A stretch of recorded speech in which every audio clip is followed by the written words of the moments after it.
Hi everyone, we are group AB-18 and today we'll walk through the tasks and steps we've taken in this challenge so far. As a team, we first decided on our team goal, which was to design a repeatable vehicle that fulfills the criteria of the IMechE design challenge.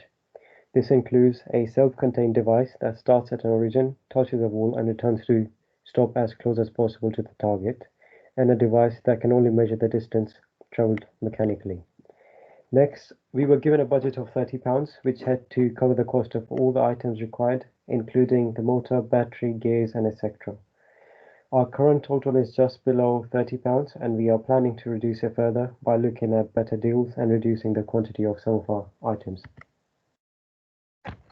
So we started off by making calculations for a theoretical model, assuming no drag, resistance, or inefficiencies within our model.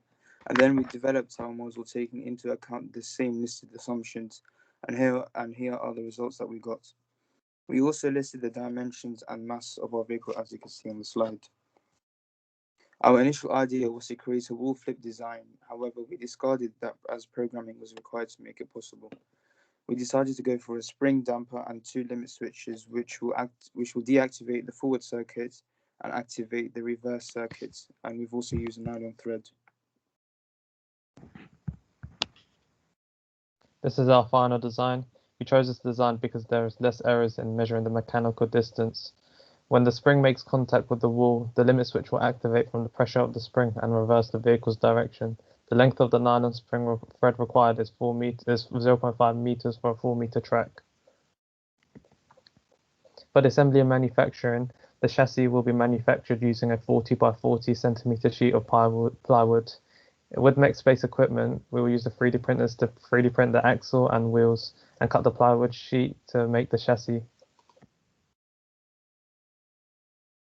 In our modeling of acceleration and velocity of the vehicle, we started off with the equation of motion for both linear and rotational movement. And by substituting the equation for torque and the effective mass of vehicle, we could proceed to result for our angular velocity respects to time.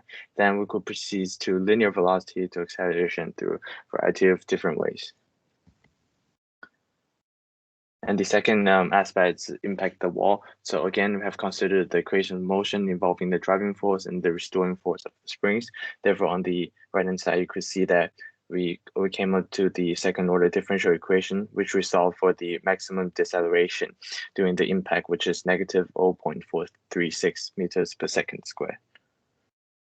So basically, the method we use to measure the mechanical distance is shown on the graph.